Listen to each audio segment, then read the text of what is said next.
Tapi masalah judi udah lama dong. Sebenarnya udah lama di Zaman Indonesia. judi togel gitu ya. Itu sabung ayam sama pinjol. Oh, kita mikir pinjol satu kali ya. 20 pinjol. Ada yang 50, ada yang katanya dok saya sudah nggak kehitung, saya udah nggak tahu berapa pinjol. Sebetulnya apa sih yang meresahkan dari adiksi judi ini gitu? Ini error banget nih dok. Cuma entah kenapa kalau saya udah terjun di tengah-tengahnya saya nggak bisa berhenti.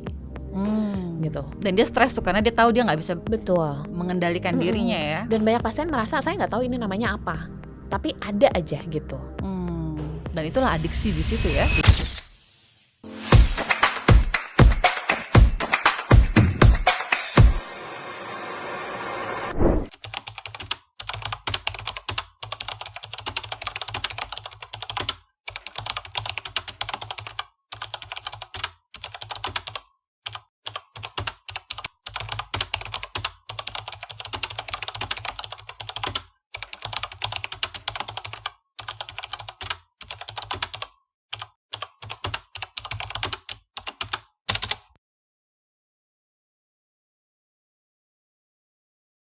Adiksi judol, aduh ini makin meresahkan ya. Akhir-akhir ini banyak sekali yang terjebak dalam masalah judi online. Dan kita akan ngebahas topik ini mengenai adiksi judi online bersama seorang expert, rekan saya, Dr. Angelin Hanafi. Halo Dr. Angie. Halo semuanya. Dr. Angie ini adalah seorang psikiater adiksi. Jadi orang yang tepat buat kita tanya ya seputar adiksi judol ya. Moga-mogahan ya bisa jawab ya. Iya dong. Soalnya sekarang banyak banget gak sih kasusnya ya? Iya ya. Banyak Kalo banget ya. Misalnya judinya doang, itu banyak banget. Judinya doang? Judinya doang. Oke. Mau ngambil contoh? Oh mau dong, mau. Apa tuh? Parkiran di bawah pastinya ada yang judi dong. Oh gitu. Ya, jadi sesering itu kayaknya. Jadi judinya aja banyak. Tapi kalau ngomongin adiksi lebih banyak juga. lagi. Oke, nanti kita akan bahas lebih mendalam ya seputar itu ya. Tapi Dokter Angie boleh cerita dulu sekarang aktivitasnya apa? Praktek di mana? Terus kegiatan sehari-hari apa? Nggak banyak ya, nomor 1 praktek. Nggak percaya sih. Dia bilang nggak banyak. Nggak banyak kok. Nomor 1 prakteknya full time-nya di RSCM di Cipto Salemba. Di situ sekalian lah ya, plus mungkin ini yang berasanya kayak banyak. Plus jadi dosen juga, plus ketemu pasien juga, plus duduk di sini juga ngobrol gitu. Jadi narasumber juga gitu ya. Iya. Wow. Dan itu apakah kasusnya banyak kan memang yang adiksi judol itu, Dr. Angie? Banyak sih. Jadi ada yang kadang-kadang datang cuma pengen tahu beneran udah adiksi atau enggak. Tapi most of the time sih bener itu adiksi. Kan ketika seseorang begitu udah datang, terus dia merasa itu udah bermasalah dan orang-orang sekitarnya juga merasa, nah itu ya udah pasti kecanduan lah ya gitu. Sampai akhirnya ke psikiater ya. Betul. Oke. Nah ini tapi memang sekarang ini memang lebih banyak. Artinya karena kasusnya banyak atau karena informasinya udah makin luas jadi orang makin sadar? Menurut Dokter Angie gimana? Iya, kalau menurut saya sih ada dua-duanya tuh faktornya. Satu, kita memang terbantu banget sejak COVID ya sebetulnya. Jadi informasinya makin cepat. Terus tapi memang kerugiannya adalah orang-orang jadi lebih fokus sama handphonenya. Mungkin ya kita berdua juga mungkin seperti itu ya. Nah pada akhirnya sebenarnya ini mulainya udah lama. Tapi numpuk karena kemudahan dari teknologi juga untuk masalah perbankan dan pada akhirnya meledaknya akhir-akhir ini gitu. Meledaknya akhir-akhir ini. Iya betul. Tapi masalah judi udah lama dong. Sebenarnya udah lama di Indonesia. Zaman judi togel gitu ya. Itu sabung ayam. Iya zaman dulu ya. Sama. Kalau misalnya saya nih ya paling enggak ya kita sih sebenarnya ya. Waktu SMA main kartu gitu kan ya. Itu juga kayaknya kan ada gitu taruhan kayak kecil-kecilan gitu. Taruhan pensil apa kan udah dari dulu sebetulnya. Berarti sebenarnya sifat manusia itu udah ada kayak kesenangan berjudi gitu ya. Ada satu orang waktu itu ngomongnya begini sama saya, ini lucu sih. Tahu nggak? Hidup itu juga judi. Iya juga sih ya. Bener juga ya. Iya bener. Gambling juga ya sebenarnya. Betul. Tapi sebetulnya apa sih yang meresahkan dari adiksi judi ini gitu? Kan kalau dari zaman dahulu kala judi udah ada berarti kan. Cuma bentuknya mungkin berbeda. Tadi kan Dokter Angie bilang karena sekarang udah banyak online, gadget, jadi kayak aksesnya lebih mudah gitu. Sebetulnya apa sih yang meresahkannya, apa sih dari adiksi judi ini? Kalau dari pandangan saya sebenarnya ada dua nih, Dokter Vivi. Jadi yang pertama itu adalah berapa banyak waktu yang dihabiskan di depan handphonenya itu atau di depan gadgetnya itu untuk judi, gitu. Kalau misalnya kita mengatakan judi online, kalau misalnya offline kan dianya harus pergi ya ke sana. Harus Terus misalnya datang ke tempatnya. nggak keluar-keluar lah ya, mungkin Iya. itu juga jadi masalah waktu dulu. Kalau sekarang jadi masalah karena dia jadi nggak fokus sama hidupnya. Dia mau kerja, mau apa, tapi pada akhirnya dia judi.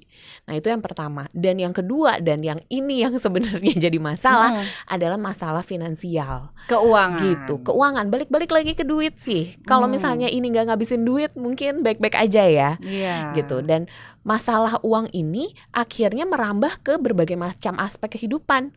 Jadi ke masalah relasi juga, gitu. Dia jadi bohong sama pasangannya, gitu. Terus di Asia ini, apalagi nih ya, kan kayak semacam masalah keuangan, warisan atau waris hutang. Ini juga melibatkan keluarga, gitu. Kalau di luar negeri mungkin bisa ini orang Masing-masing ya. bangkrut gitu ya, ya sudah gitu. Kamu ke jalanan, nggak ada yang ngurusin, it's okay. Tapi di Indonesia kan nggak ada ya kayak begitu. Jadi keluarga ikut turut gitu ya dalam betul. urusan keuangan, termasuk kalau bermasalah. Iya, yang paling repot justru keluarganya ya. Keluarganya lebih repot lagi. Bersangkutan ya. Yang bersangkutan sendiri ya, keluarganya berlima. Jadi 5-5-nya repot gitu. Dan ini berkaitan sama, kalau urusan keuangan berkaitan sama yang pinjol-pinjol gitu nggak sih? Oh, tentu aja. Nah, ini yang fenomena yang beda banget sama negara lain sebetulnya. Ya, jadi saya pernah ngobrol di konferensi internasional gitu. Mereka bingung, kenapa kamu ngomongin soal pinjaman online? Karena memang di Indonesia pinjaman online-nya itu berbeda sama negara lain. Kalau misalnya Cina deh misalnya, dia punya pinjaman online, betul. Tapi mereka ada regulasinya, ada pembatasannya sampai orang tidak akan terjerat sampai segitunya gitu kan. Kalau di Indonesia aturannya ada, tapi pelaksanaan aturannya kan berbeda ya. Jadi pada akhirnya seseorang cuma berbekal apa sih? Berbekal wajah dan juga KTP. Kadang-kadang ya KTP-nya itu pun juga orang kalau misalnya mau pinjaman semuanya pinter ya. Bisa ya. Jadi bukan nggak harus KTP asli. Jadi PDF di print terus dilaminating gitu sama pasiennya. Terus begini gitu. Itu aja keluar pinjamannya. Gampang banget. Dan nggak terhubung satu sama lain, walaupun dibilang katanya terhubung OJK gitu misalnya. Tapi kan kalau terhubung satu sama lain, dia macet di satu tempat, mestinya tempat lain exactly nggak mau gitu. ngeluarin. Benar. Kalau ini enggak kayak gitu. Jadi benar-benar kalau misalnya pasien deh datang sama pasangannya. Oke, dia hutang berapa sampai sekarang? Misalnya mereka bilang kita ambil aja 200 juta. Oh, 200 juta. Dari mana aja? Banyak dok, dari bank, dari kredit card, pinjam teman, sama pinjol. Oh, kita mikir pinjol, satu kali ya, 20 pinjol. Ada yang 50, ada yang katanya dok saya sudah nggak kehitung, saya udah nggak tahu berapa pinjol. Gimana caranya? Saya coba-coba aja, kalau udah desperate, yang satu nggak minjemin, saya coba ke tempat lain, sampai ada yang minjemin gitu. Astaga, jadi bisa dibilang segampang itu ya. Betul. Untuk dapat pinjaman ya. Padahal ditagihnya kan serem ya, debt collector ya. Sampai kepikiran, ini sebenarnya untungnya dari mana ya? Iya ya. Kayaknya sih untungnya dari yang bayar, karena bunganya kan gede-gedean. Iya, bunganya gede, dari situ udah untung. Betul. Ya mungkin ya. Oke, tapi berarti ini kan fenomenanya nggak hanya fenomena medis ya atau psikiatrik, tapi sosial nih, karena udah menyangkut keuangan, tadi masalah relasi juga. Tapi kalau kita bicara tentang aspek kesehatan mentalnya, berarti kan adiksi judi ini masuk ke dalam gangguan mental nggak sih dok? Masuk tentu ya? Saja masuk. Jadi perjalanannya cukup panjang sebenarnya. Judi ini kan diakuin internasional ya sebetulnya, bahwa ini sepertinya akan bermasalah. Jadi pada awalnya ini masuk ke gangguan pengendalian impuls dulu. Jadi seseorang nggak bisa mengendalikan dorongannya. Jadi dorongan untuk bertaruh gitu. Waktu itu masih belum ada suatu pemikiran kalau ini kayak adiksi nih, adiksi zat. Orang kan taunya kalau misalnya adiksi narkoba, ada yang masuk, terus dia gelisah gitu Iya. ya. Oh ini beda nih, ini gara-gara dia nggak bisa ngendaliin diri aja untuk melakukan sesuatu.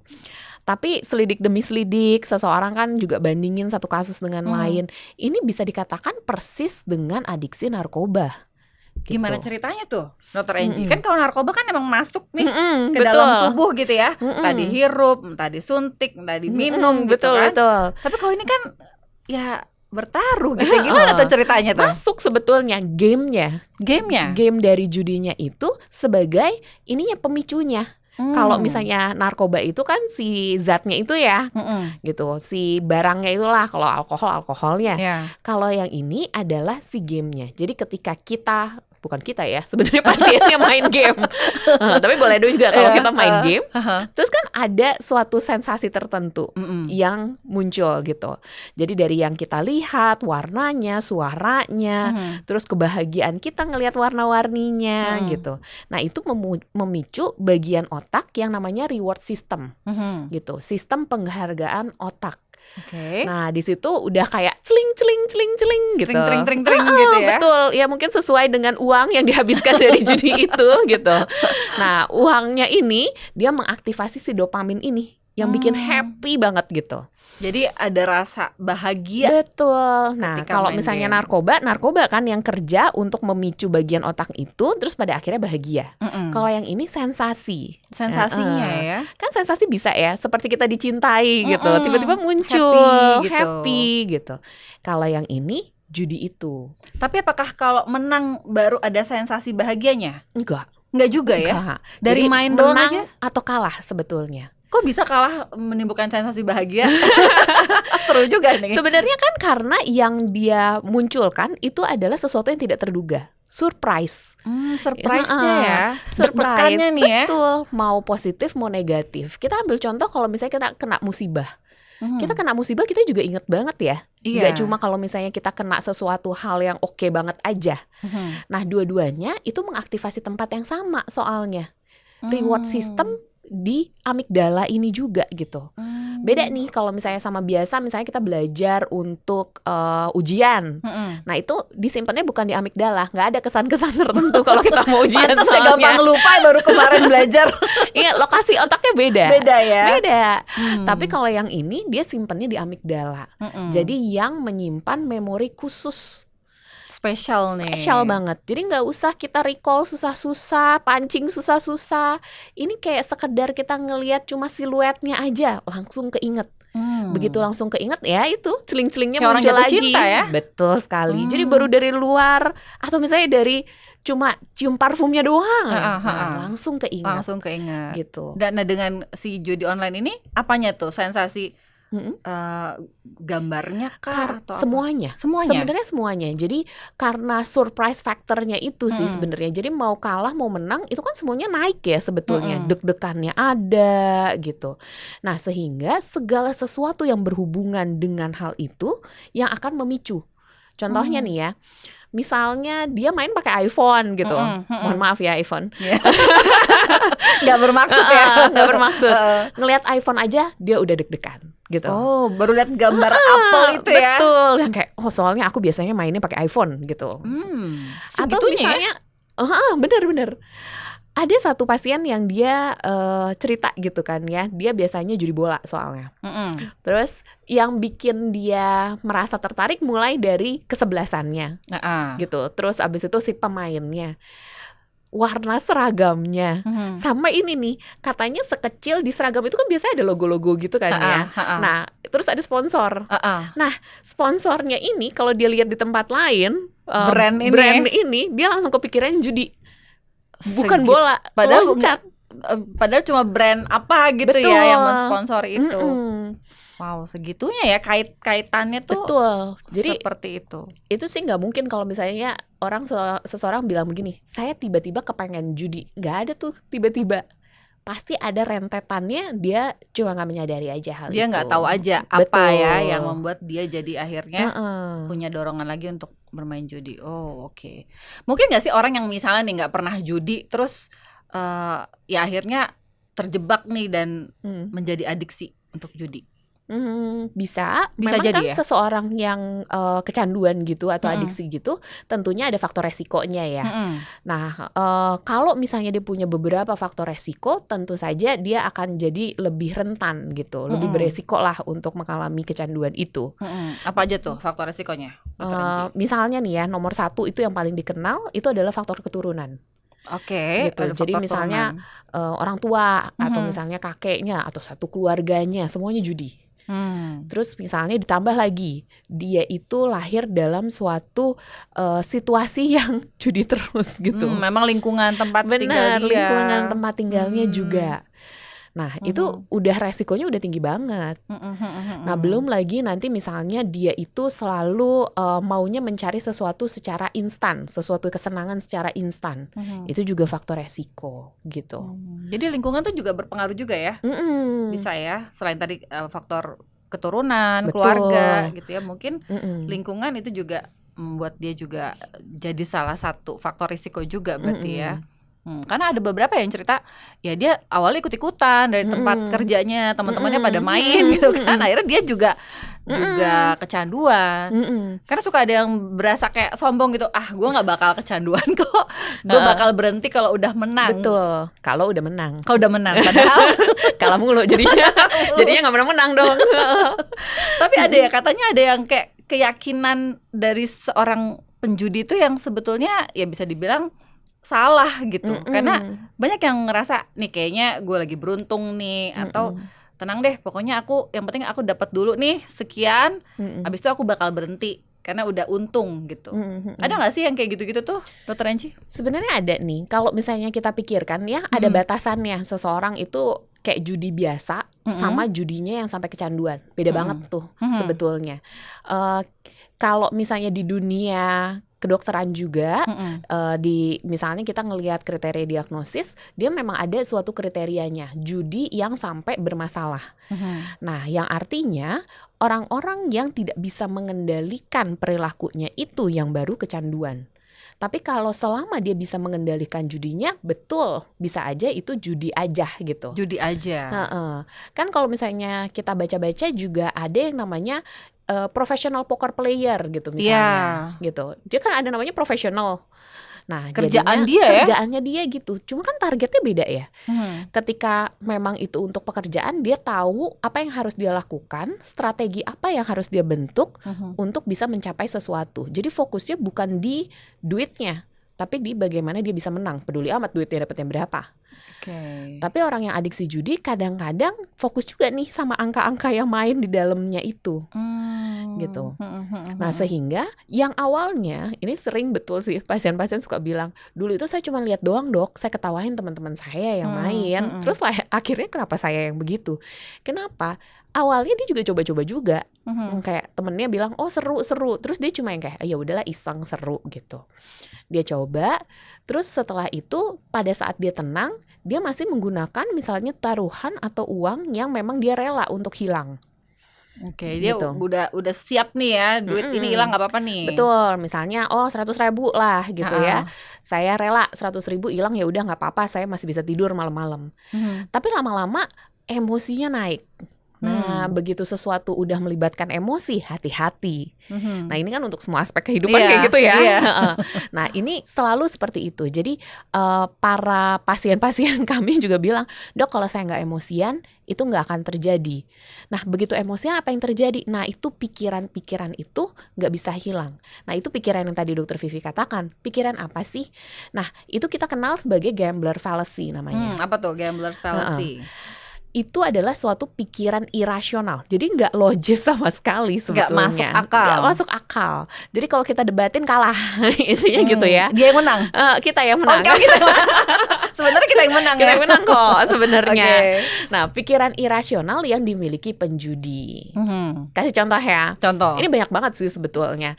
Nah, misalnya ini yang paling sering nih. Kalah. Berikutnya pasti menang, dok.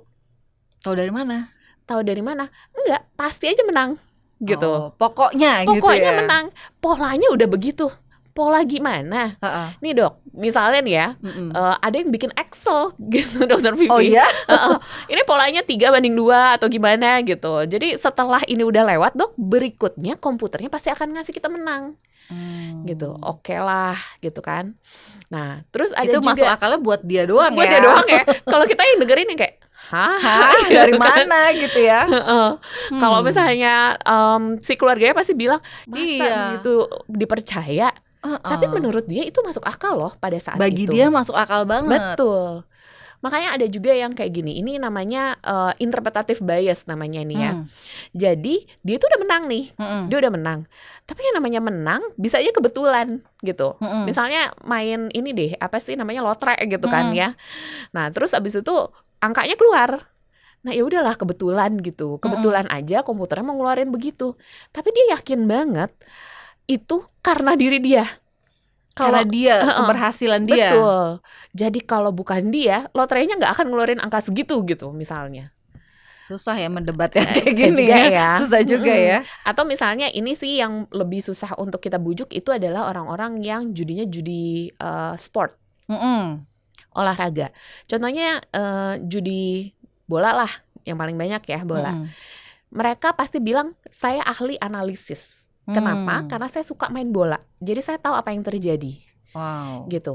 Nah, sehingga dia ngebet selalu dengan analisis. Begitu udah menang, yang terjadi adalah analisis saya benar kan? Padahal belum tentu ya. Padahal belum tentu. Jadi dia kayak mengkontribusikan semua kemenangan itu untuk dirinya. Gitu. Padahal faktornya banyak kok. Siapa tahu memang pemain lawan lagi sakit, atau pemain ini lagi oke banget gitu. Tapi dia ya nggak merasa itu adalah faktor gitu. Dia merasa karena analisis dia lah. Betul. Makanya klubnya menang gitu ya.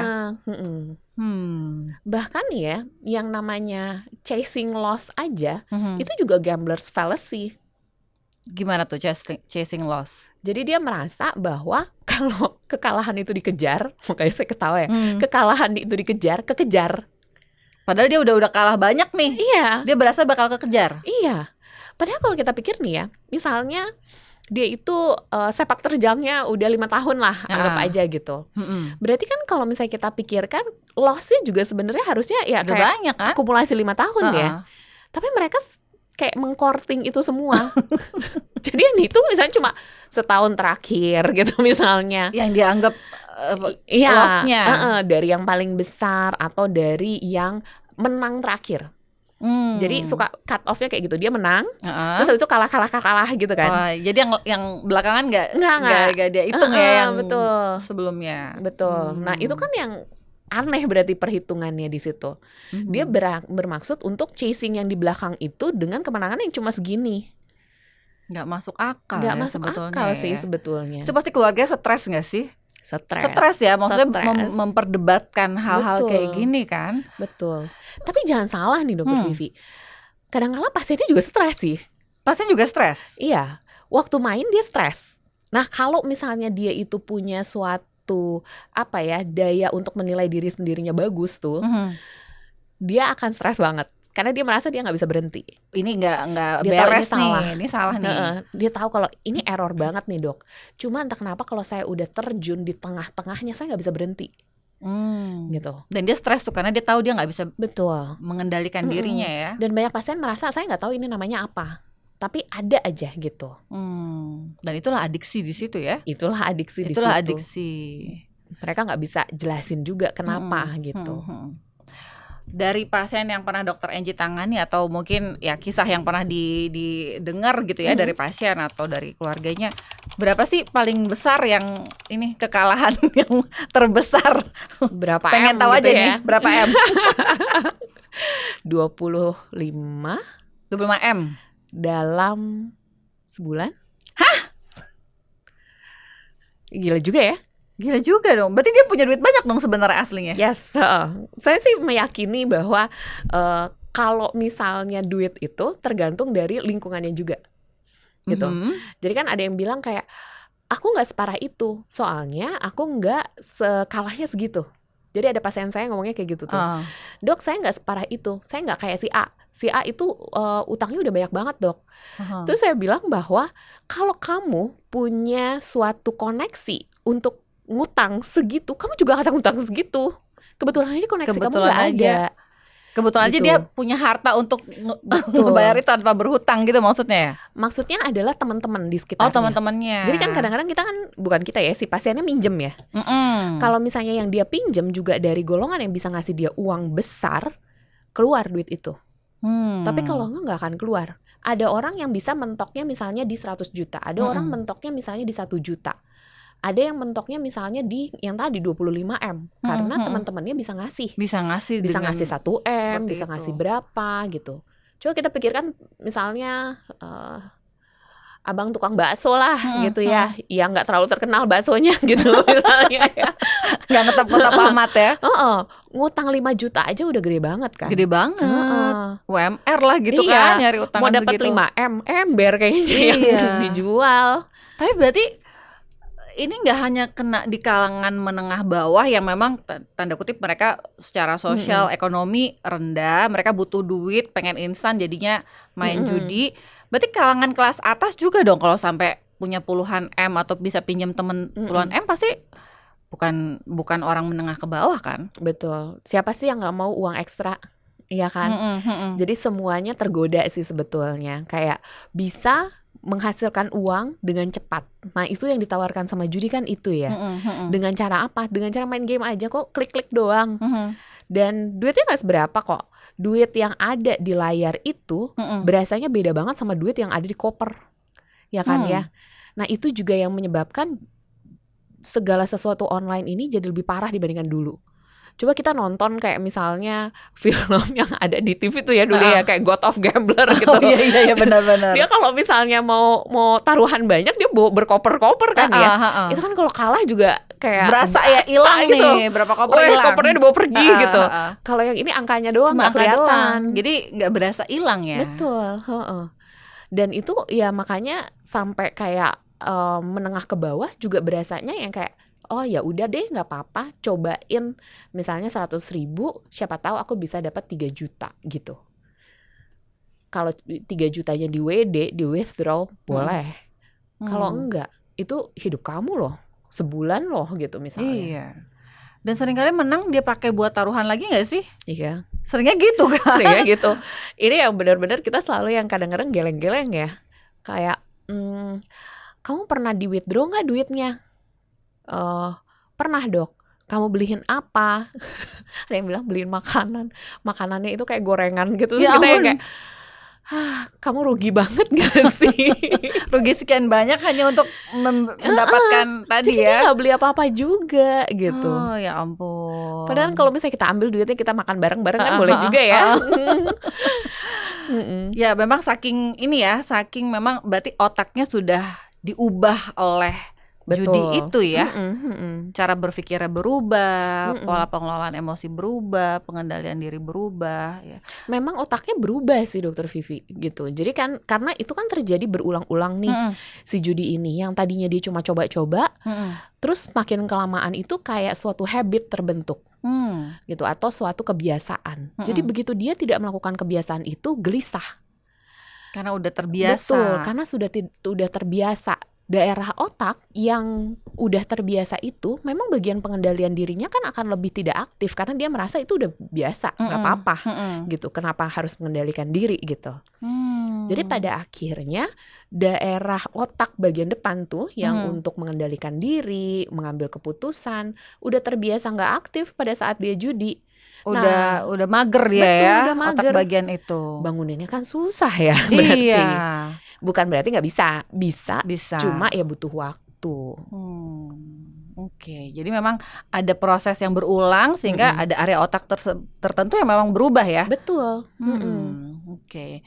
Ini untuk menjawab pertanyaan orang-orang yang merasa ya judi itu hanya masalah sosial, hanya masalah niat atau nggak niat. Sebenarnya nggak sesimpel itu ya berarti ya. Enggak untuk berhenti sih. judi. Kalau misalnya niat atau nggak niat, hampir rata-rata mereka mau berhenti kok. Yang utangnya udah banyak nih ya, udah pasti dia udah mau berhenti. Dia juga ya kalau lagi panik banget dikejar-kejar debt collector, siapa sih yang nggak mau berhenti? Iya. dia mau berhenti, cuma masalahnya nggak bisa gitu. Karena Dia- memang ada perubahan betul, tadi ya heeh. fungsi otak. Iya, otaknya tetap celing-celing aja itu tuh gitu. Dan itu yang seringkali nggak bisa dipahami oleh keluarga. Jadi ada teori sebenarnya gini, kan keluarga juga nanya ya biasanya, kamu nggak inget sama anak kamu? Iya, kamu nggak misalnya. sayang sama anak kamu Iya, nih, kasihan masih heeh. kecil-kecil gitu ya. Jawabannya gini nih, sebenarnya kami sering bahas juga ya sama pasien juga. Mereka inget kok, Ingat sebenarnya. inget bobotnya aja nggak besar. Jadi kayak kita kasih bobot 100% gitu. Bobot untuk judi misalnya pada saat dia pengen judi banget 90, inget sama anak 10. Kasihan ya, anaknya cuma 10% gitu Iya. ya. Tapi begitu kalah, drek balik. Anak 90, judi 10 gitu. Memang beda sikon, beda bobot. Nah, bagaimana caranya memang untuk bikin bobotnya jangan sampai timpangnya segitunya gitu. Segitu ekstrim Betul. gitu ya.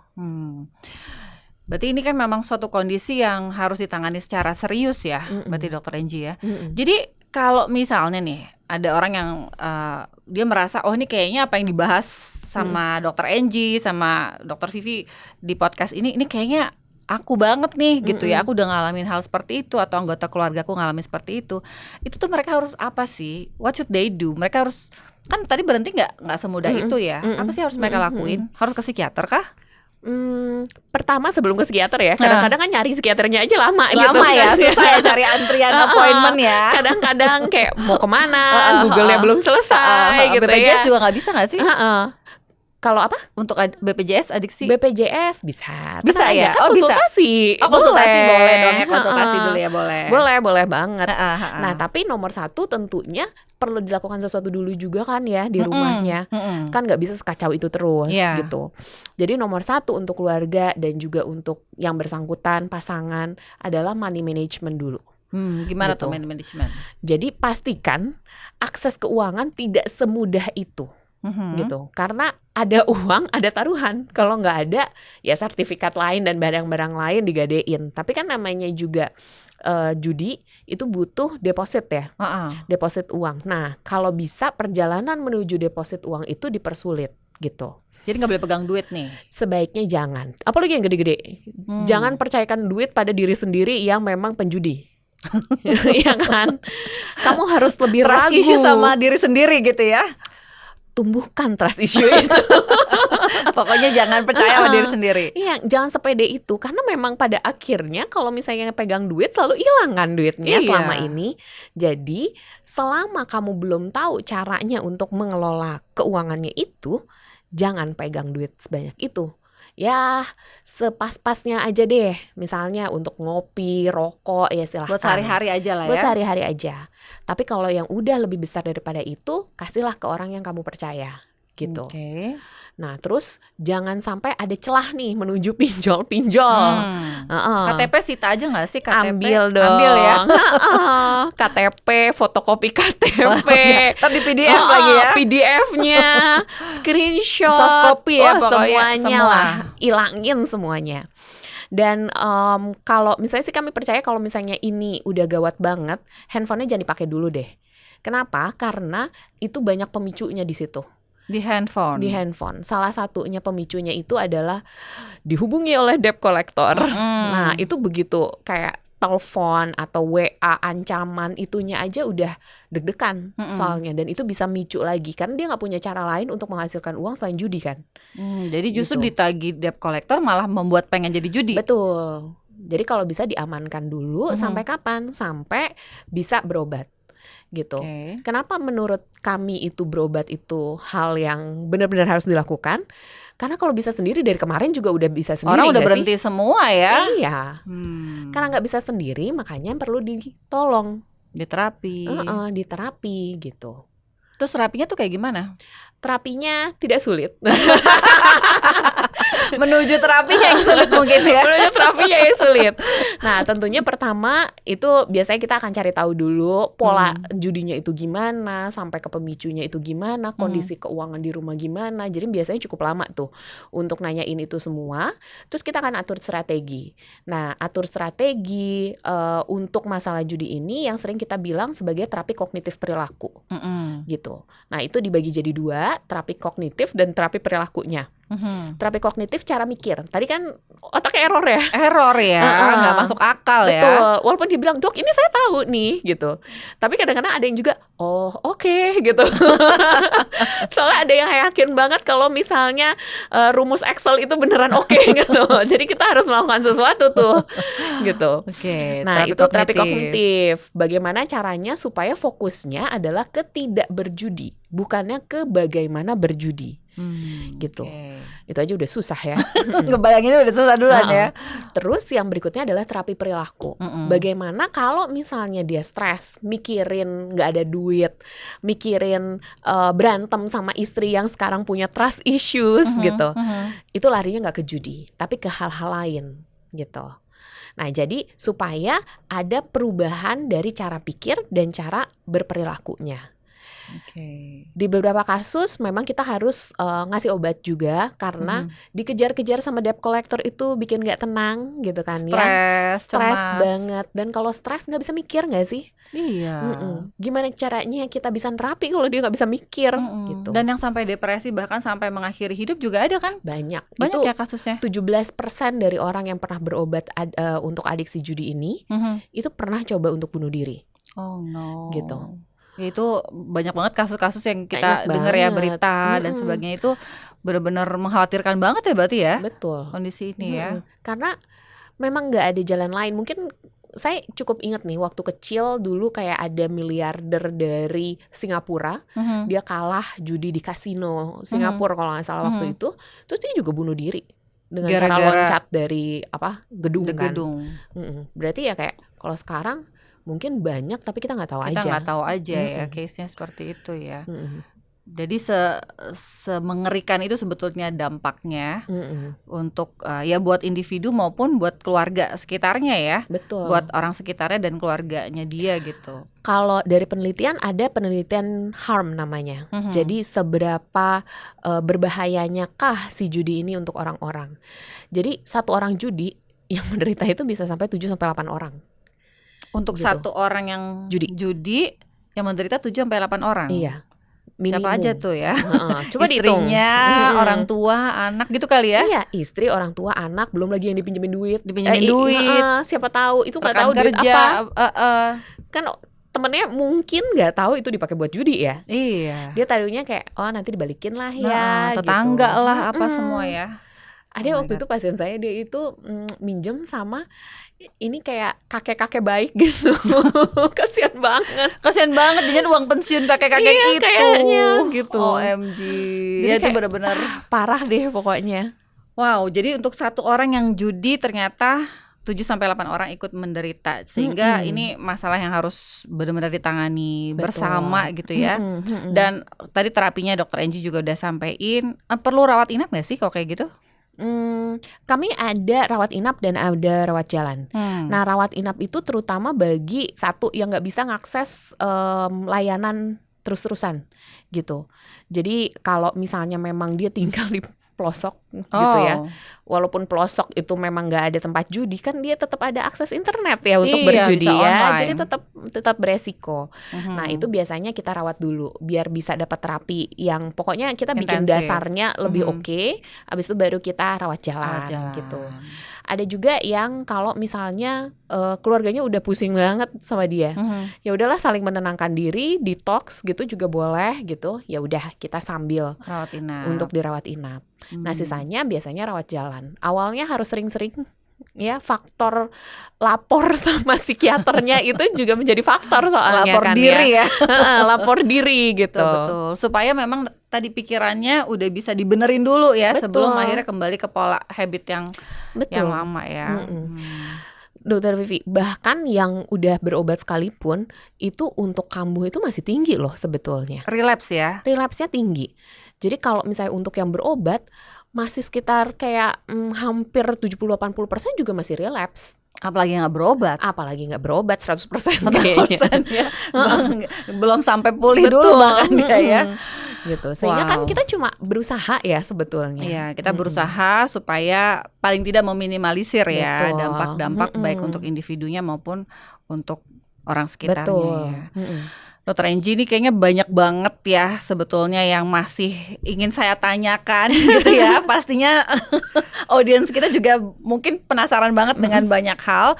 Tapi kita mungkin perlu bahas ini nanti tergantung dari komentar para audiens. Oke. Mungkin mereka pengen bahas lebih lanjut. Siapa tahu Dokter Angie secara waktunya susah ya untuk mencari waktu Dokter Angie. Kalau Dokter Angie nanti punya waktu lagi, kita bahas lebih lanjut ya part 2 ya untuk adiksi judul ini, karena memang kayaknya masih jadi isu yang menjadi topik hangat, nggak ada habisnya sampai sekarang, bahkan makin banyak kasusnya yang memang kita perlu kita bahas ya. Mungkin saya mau minta Dokter Angie untuk kasih message buat audiens kita, buat high people yang nonton. Buat mereka yang mungkin sekarang sedang mengalami ya permasalahan dengan judi atau mengalami adiksi judi, apa yang perlu mereka lakukan, tips-tips apa, mungkin secara singkat boleh disampaikan ke audiens kita. Oke, baiklah. Nah, jadi pertama terkait dengan judi ini sendiri, ini bukan sesuatu hal yang cuma kamu doang yang mengalaminya, tapi banyak orang yang mengalaminya. Kalau tidak mulai untuk mengatasinya, kapan lagi? Dan ini merupakan sesuatu hal yang bisa untuk diatasi. Pertama, sadarilah dan kemudian mintalah bantuan dari orang sekitar. Sehingga pada akhirnya kamu akan bisa melewati ini semua.